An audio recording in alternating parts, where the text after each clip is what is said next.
So, Genesis 24. This is a real interesting chapter, the most interesting one, because it's called, in my book, it's kind of a kid's book, so they label the chapters, and it's called Isaac and Rebekah, but it should really be called something different.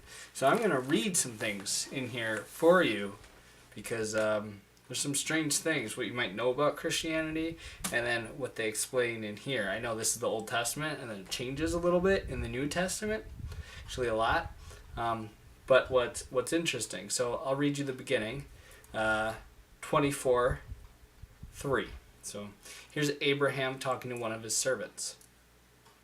I want you to swear by the Lord, the God of heaven and the God of earth, that you will not get a wife for my son from the daughters of the Canaanites, among whom I am living, but will go to my country and my own relatives and get a wife for my son Isaac.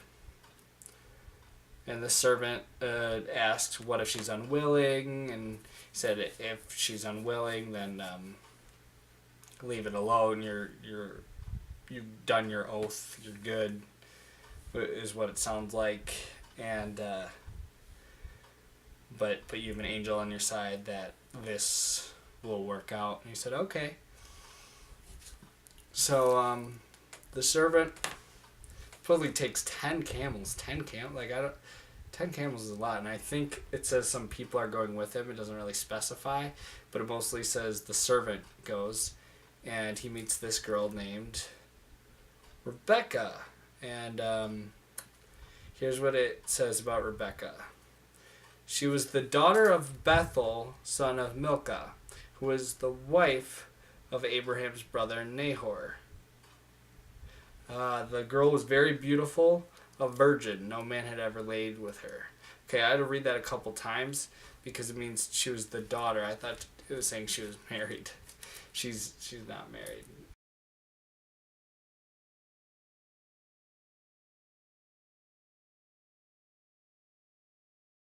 Okay. But yeah, she's okay, this makes more sense now. I feel stupid. She's just a virgin and she's not married. I thought she was married, because they do end up taking her back to Isaac, and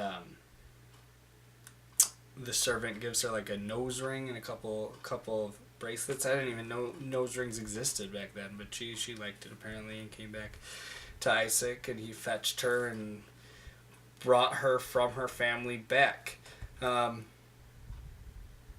That's good she's not married. I thought she was married at first. Okay, that makes a lot more sense now.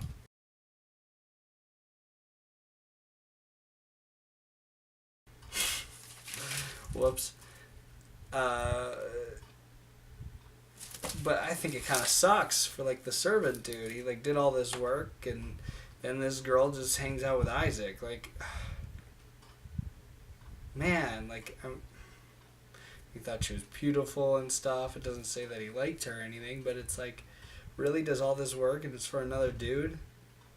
It sucks. I mean, it was a super interesting chapter. It was written more like a novel in it, and I'd say if you're gonna start with anything, don't start with the beginning of the Bible, because it's a little boring. Yeah, creation, but start with this story because it's written well. I think. I don't know. So start with Genesis 24 and read into that. A lot of people have heard the creation stories of Noah, and I've never heard this story. I'd say start with this one. This is an interesting one. It's kind of a love triangle one, even though the servant supposedly wasn't in love yet. Who knows back then?